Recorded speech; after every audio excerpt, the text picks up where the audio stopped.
Hi, everyone. Welcome back to Lisa's Love and Light. As I said on Friday, I wasn't sure what time I was going to get here today because, for some reason, not for some reason, but I'm extremely busy.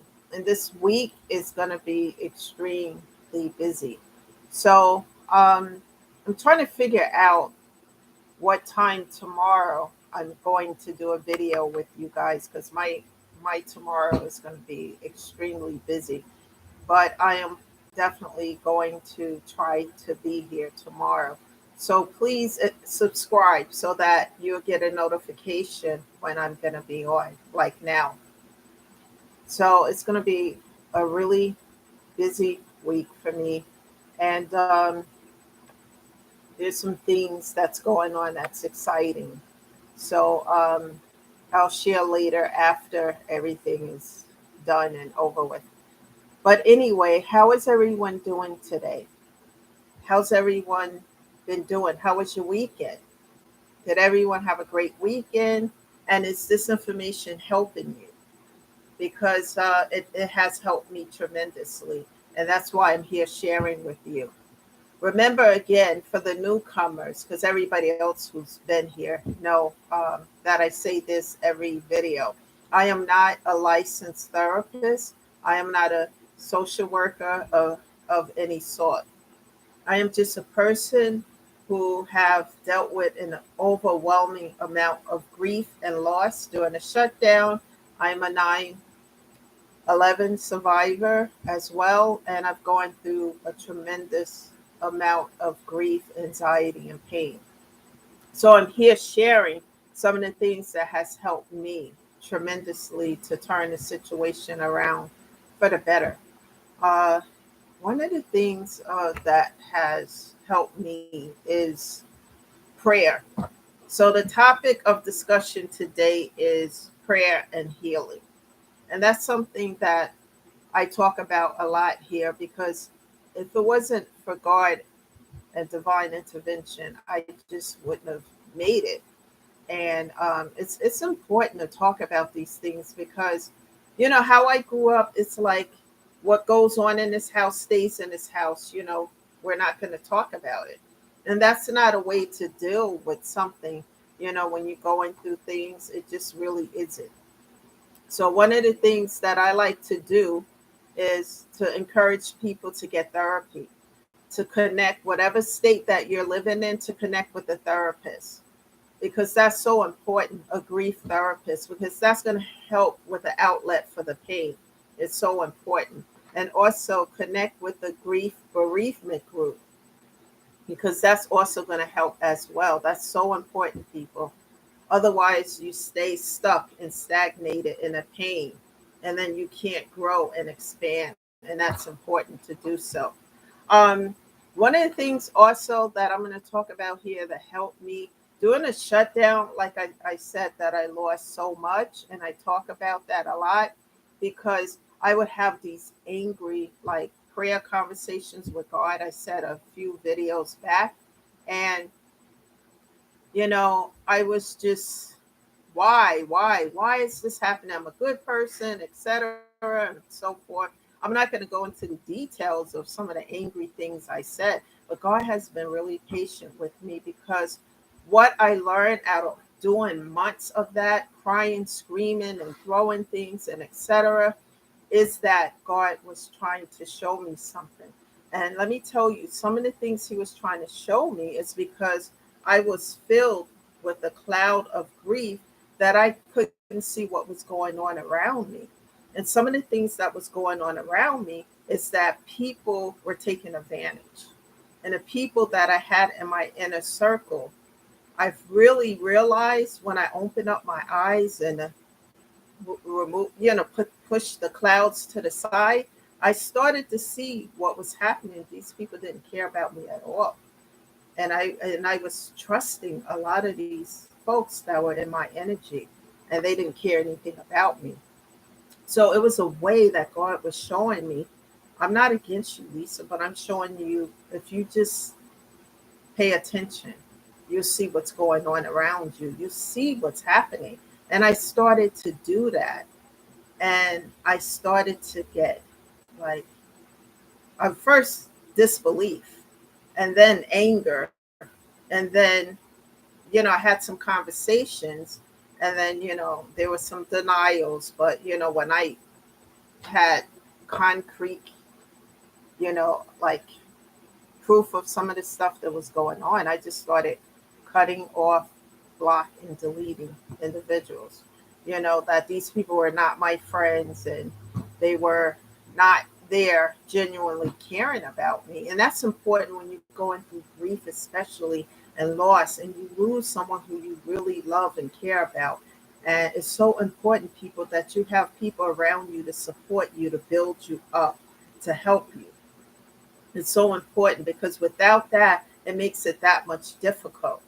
And so cutting off people while you're grieving, well, for me, cutting off that added to my grief. And it made it more difficult because I was going through these things alone by myself. And but I started to lean more on God. The good part of it is I started to lean more on God, asking him to help me. Please help me through this. Help me to get through this, God. I need you. I can't do this alone. And I started to make a vow. I'm not going to talk about what kind of vow, and no, it's not celibacy or anything like that. But anyway, I made a vow seriously, and I continue to keep that vow. I am not kidding. As I started to do that, God started to answer my prayer. It's like after all the anger and the pain and the whatever it was for all that time frame, then the calm came. It's like a raging storm being on a boat, and the boat is rocking and the storm, and you feel like it's going to flip over, and then all of a sudden the sun come out, and then there's peace, tranquility. And that's what started to happen after I made this vow and started to keep the vow. That's why I talked to you guys in some prior videos about when you pray, those who believe in God here and pray to him, act in accordance to those prayers, what you can do on your part, and leave the rest to God. And I'm telling you, I am living proof of it, and he has come through every time. And things that was going on behind the scenes, and, situations where, people were not happy about the fact that I was cutting them off. And some of them I was explaining why they being cut off. And, people get angry and etc. I just said, God, I'm giving this to you. I did my part of A, B, C, and D. The rest I'm leaving to you. And God does the rest. I don't worry about it. But in the beginning, it was very difficult for me because I was so subservient, like I said in prior videos, to other people. And it was the way I grew up, in a religious setting where, you, as a woman, you do what you're told, and that's how I grew up. So as I got older and became an adult, I became subservient to people, wondering who liked me, who didn't like me. And if they didn't, I'm going to make that person like me, because I'm going to be this, I'm going to mold myself into this particular individual. And I wasn't realizing that I was doing more harm than good, because I wasn't being my authentic self. I was trying to get people to like me. And therapy helped me, and just going through all those trials and tribulation and pain, I started to realize, as I started to heal, I started to self-love. And as I started to self-love, I started to realize a lot of this shit that happened, I didn't deserve. I started to make a pros and con list, like my therapist asked me to do. He's been very patient with me through all of this. He's really been calm.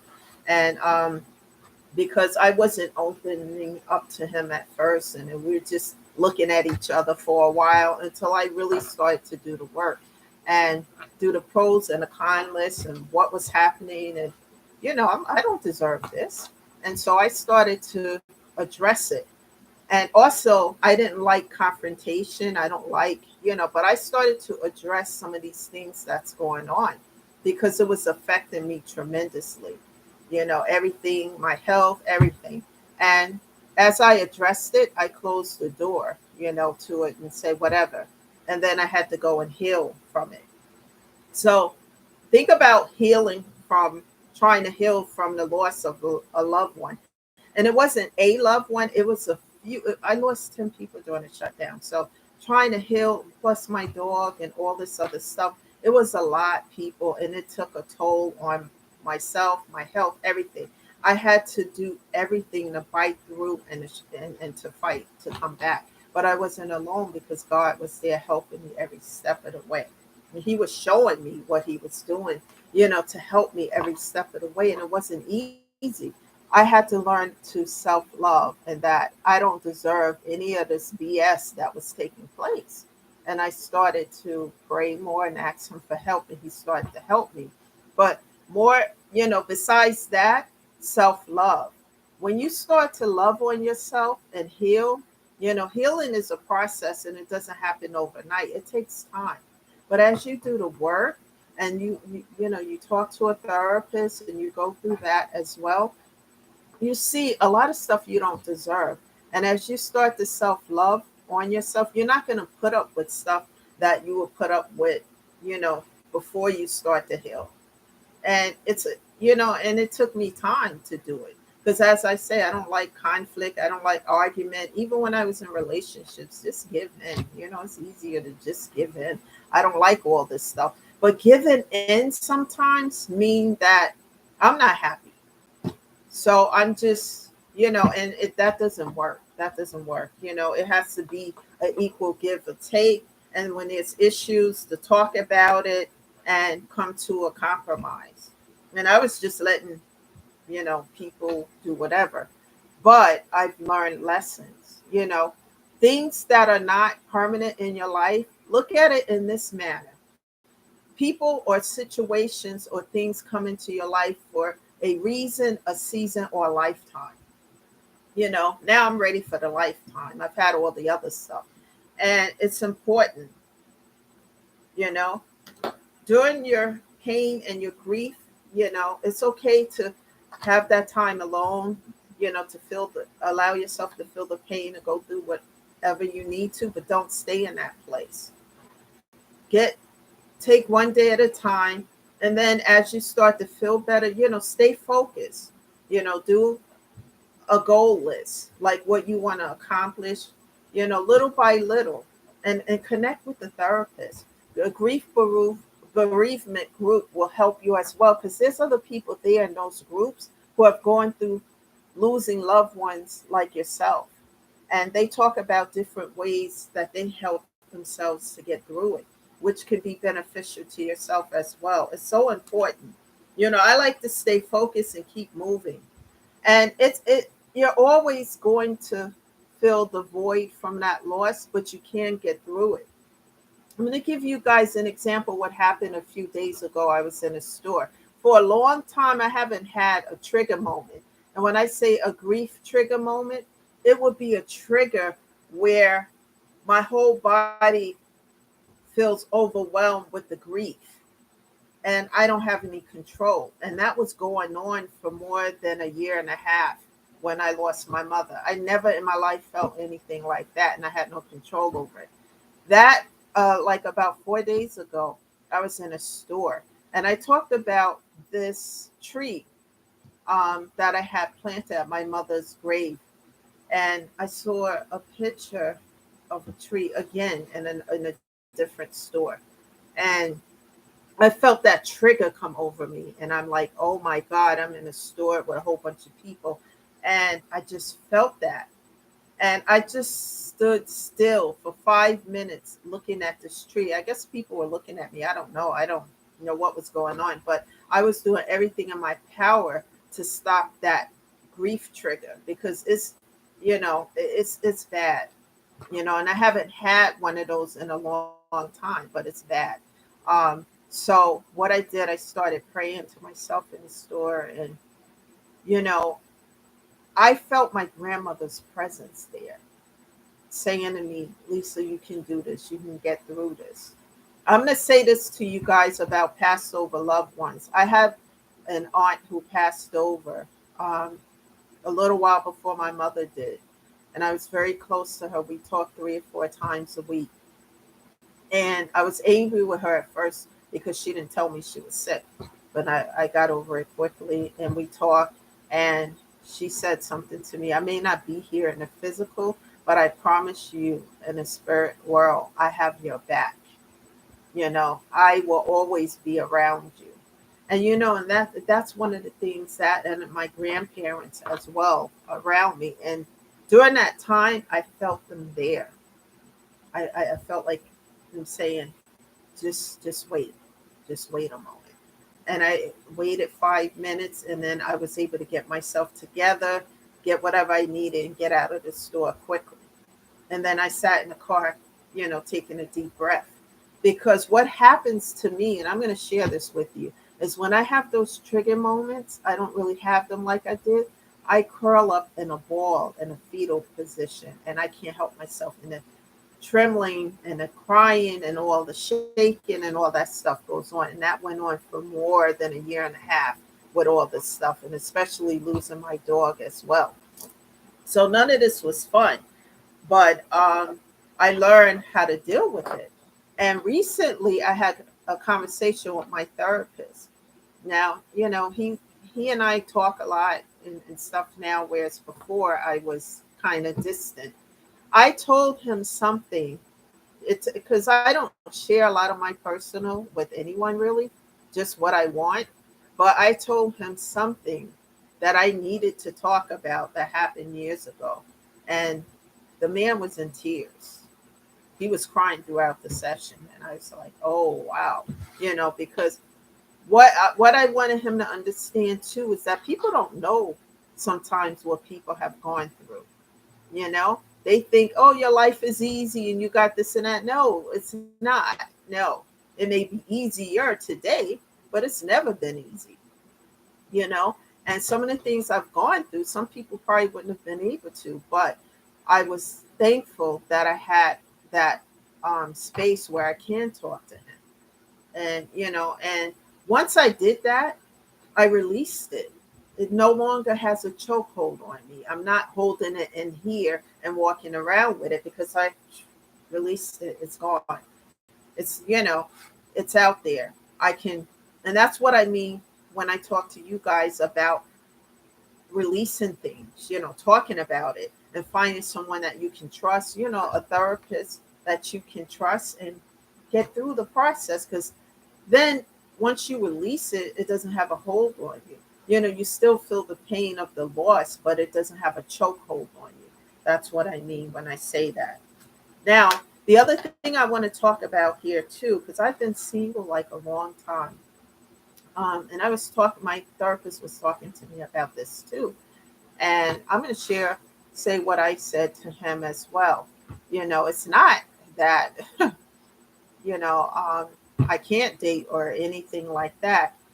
To be quite honest, I am concerned about the trigger moments, because if I have a relationship, and start to see someone, I need someone in my life who can understand about grief and what it does to you and about trigger moments, or someone who's able to really be genuine and understand that from time to time I have that. Because I get embarrassed about it, but then my therapist says, no, this is part of your healing and the grief, because I was very close to my mother, regardless of all the stuff that I put her through in life and etc. As she got older and I got older, I had this relationship with her. And when I had issues, especially issues with my son, I would be on the phone with my mother. And because she raised 4 girls, she would mellow out in her later years, and she gave me some beneficial advice and things like that. And Sundays was my day to talk with her, and Mara, this, excuse me, this and that, and etc. And she would just tell me things, and I would listen. I wish I would have listened to her back then in the day when she was telling me a whole other a lot of other stuff that I wasn't paying attention to. However, I miss those talks. So for those who have your parents with you, cherish that. Cherish all of that, because you tomorrow is not promised to anybody. So it's important to cherish what you have and build on it, you know. And in reference to the grief, just take it one day at a time. Don't let the grief overtake you, you know. So take care of your physical and mental health is so important, people, because if you don't, you can't take care of yourself or anyone or anything else. That's the key factor, and just don't rush the process. Just let it flow one day at a time. You're going to have your good days where you feel really good, and then you're going to have your not so good days, you know, but it's normal, and don't be too hard on yourself. And then find time to do things to engage yourself in. Like, if you like music, start making a playlist. If you like puzzles, start, purchasing them and putting them together. Just engaging little by little until you start to feel better. Because as you feel better, you do better. That's the key factor here, you know. And I'm here. One of the reasons is turning pain into a purpose and turning purpose into power, power into paying it forward to help others. Because the more people that hear this message and the more people that listen to these messages on a weekly basis, on a daily basis, they start to hear something that may help them to feel better as they put it into practice. So please share these videos, because someone somewhere is grieving. They need to hear the message, and they may not be the type of individuals that just come out and just talk about what they're going through, but these videos can help them. And then, share these videos with them, subscribe to the channel so you know when I'm on, because I can't give you an exact time as to when I'm going to be on, but you will know if you subscribe. And, hit that like button. Send me comments of what you want to hear, in reference to grief, and any questions that you have. So that's the message for today, guys. I have to go get something to eat. I haven't eaten since this morning. So I wanted to be on. As I said, I will be here more often than not. So that's the message today. Please share the video with other people. And I will be back sometime tomorrow. Thank you for listening. This is Lisa's Love and Light. Have a good evening, everyone. Bye for now.